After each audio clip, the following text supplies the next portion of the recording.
আসসালামু আলাইকুম। সবাই ভালো আছো? আশা করি সবাই ভালো আছো। আমরা আজকে ফিজিক্সের আলো চ্যাপ্টারে অবতল দর্পণের 6টা চিত্র নিয়ে একটু আলোচনা করব। অবতল দর্পণে আমরা জানি অবতল দর্পণে বাস্তব, অবাস্তব, ফর্মিত, বিবর্ধিত সকল ধরনের বিম্বই গঠিত হয়। এর মধ্যে আমরা আজকে এই অবতল দর্পণের 6টা চিত্র নিয়ে আলোচনা করব। 6টা চিত্র 6 রুলস। 6টা চিত্র 6 রুলস মানে 6 এর একটা নিয়ম, সবকিছু 6 এর মধ্যে ঘটে ফেলে। প্রথমে আমরা একটা চিত্র এঁকে যে এটা হচ্ছে প্রধান অক্ষ, প্রধান অক্ষের উপরে এটা হচ্ছে বক্রতার কেন্দ্র, এখানে হচ্ছে প্রধান ফোকাস, এটা হচ্ছে মেরু, মেরুতে আমার একটা অবতল দর্পণ রয়েছে, এখানে একটা অবতল দর্পণ। এটা 6টা অবস্থান। আগে আমরা লক্ষ্যবস্তুগুলো যে 6টা অবস্থানে রাখি সেই 6টা অবস্থানকে চিহ্নিত করে নিই। প্রথমে যে অবস্থানটা আমরা অসীমে রাখি, অসীম দূরত্বে যেটা লক্ষ্যবস্তু রাখি তার অবস্থানটাকে আমরা সংখ্যায়িত করলাম নাম্বার 1। যেটা অসীম এবং বক্রতার কেন্দ্রের মাঝে রাখি ওইটাকে সংখ্যায়িত করলাম হচ্ছে 2। যেটা বক্রতার কেন্দ্রে রাখি সেটাকে সংখ্যায়িত করলাম 3। বক্রতার কেন্দ্র এবং প্রধান ফোকাসের মাঝে রাখতেছি সেটাকে সংখ্যায়িত করলাম 4। প্রধান ফোকাসে রাখতেছি সেটাকে রাখলাম হচ্ছে 5। প্রধান ফোকাস এবং মেরুর মাঝে রাখি সেই অবস্থানটাকে রাখতেছি 6। অর্থাৎ এই হচ্ছে 6টা অবস্থান লক্ষ্যবস্তু রাখা।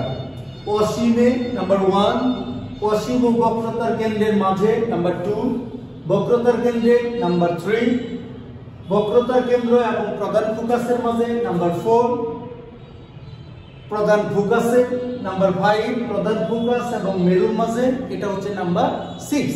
এই হচ্ছে 6টা অবস্থানের লক্ষ্যবস্তু রাখলে আমরা 6 ধরনের প্রতিবিম্ব গঠন করতে পারব।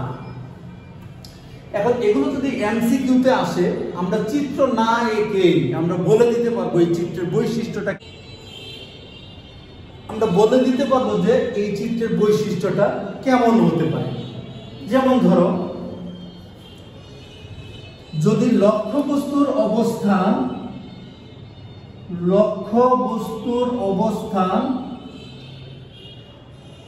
এগুলোকে যদি আমি সংখ্যা হিসেব করি, যোগ প্রতিবিম্বের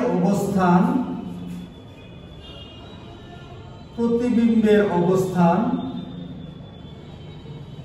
এটা হয়ে গেল যোগফল। এই যোগফল হবে সবসময় 6। যেমন ধরো লক্ষ্যবস্তু যদি 1 নাম্বার অবস্থানে থাকে যোগফল হতে হবে 6, তখন প্রতিবিম্ব কোথায় হবে? লক্ষ্যবস্তু যদি 2 নাম্বার অবস্থানে থাকে যোগফল হতে হবে 6, মানে একটা খালি গড় মতো। লক্ষ্যবস্তু যদি 3 নাম্বার অবস্থানে থাকে যোগফল হতে হবে 6। লক্ষ্যবস্তু যদি 4 নাম্বার অবস্থানে থাকে যোগফল 6। লক্ষ্যবস্তু যদি 5 নাম্বার অবস্থানে থাকে যোগফল 6। লক্ষ্যবস্তু যদি 6 নাম্বার অবস্থানে থাকে এটার জন্য যোগফল 6। অর্থাৎ সর্বক্ষেত্রে যোগফল 6, এজন্য বলছি 6 এর নিয়ম। এখন লক্ষ্যবস্তুর অবস্থানগুলো কোথায় থাকলে প্রতিবিম্বের অবস্থানটা কোথায় হবে? দেখো যেহেতু 6 মিলাইতে হবে, লক্ষ্যবস্তুর অবস্থান যদি 1 নম্বরে হয় প্রতিবিম্বের অবস্থান হবে 5 নম্বরে। লক্ষ্যবস্তুর অবস্থান যদি 2 নম্বরে হয় প্রতিবিম্বের অবস্থান হবে 4 নম্বরে। লক্ষ্যবস্তুর অবস্থান যদি 3 নম্বরে হয় প্রতিবিম্বের অবস্থান হবে 3 নম্বরে। লক্ষ্যবস্তুর অবস্থান যদি 4 নম্বরে হয় প্রতিবিম্বের অবস্থান হবে 2 নম্বরে। লক্ষ্যবস্তুর অবস্থান যদি 5 নম্বরে হয় প্রতিবিম্বের অবস্থান হবে 1 নম্বরে। লক্ষ্যবস্তুর অবস্থান যদি 6 নম্বরে হয় প্রতিবিম্বের অবস্থান হবে 0। তার মানে এটা দর্পণের পিছনে, এটা দর্পণের পিছনে। কারণ আমরা যে 6টা অবস্থান লিখছি তার মধ্যে 0 বলতে কোনো অবস্থান লিখি নেই। 0 বলতে আমরা বুঝাচ্ছি দর্পণের পিছনে। তাহলে আমরা প্রথমে প্রতিবিম্বগুলোর অবস্থান বুঝলাম। এবার এই প্রতিবিম্বগুলোর প্রকৃতি কেমন হবে, অর্থাৎ এটা বাস্তব হবে নাকি অবাস্তব হবে। এর মধ্যে আমরা এই যে প্রথম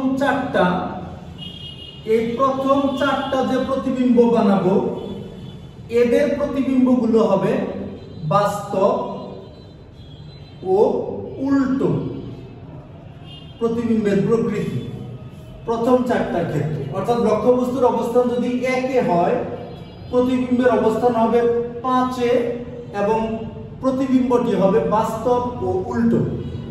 লক্ষ্যবস্তুর অবস্থান যদি 2 হয় প্রতিবিম্বের অবস্থান হবে 4-এ, প্রতিবিম্ব হবে বাস্তব এবং উল্টো। 3-এ হলে বাস্তব ও উল্টো, প্রতিবিম্বের অবস্থান 3-এ। 4-এ হলে প্রতিবিম্বের অবস্থান 2-এ এবং বাস্তব এবং উল্টো। কিন্তু বিশেষ একটা হচ্ছে এটা, প্রতিবিম্বের অবস্থান যদি 5-এ হয় অর্থাৎ প্রধান ফোকাসে হয় তাহলে লক্ষ্যবস্তুর অবস্থান যদি প্রধান ফোকাসে হয় প্রতিবিম্বের অবস্থান হবে, প্রতিবিম্বটা বাস্তব উল্টাও হতে পারে, অথবা অবাস্তব সোজা হতে পারে। অবাস্তব সোজা হতে পারে। আর যদি দর্পণের পিছনে গঠিত হয় সেটা তো আমরা জানি, এটা নরমালি অবাস্তব বিম্ব, অবাস্তব সোজা বিম্ব। তাহলে 2টা বৈশিষ্ট্য শিখলাম, অর্থাৎ কোথায় অবস্থান এবং সেটা বাস্তব নাকি অবাস্তব এটা শিখলাম। এবার বিবর্তিত নাকি গর্বিত বিম্ব গঠিত হবে এটাও আমরা এই সংখ্যাগুলোর মাঝে বলতে পারি।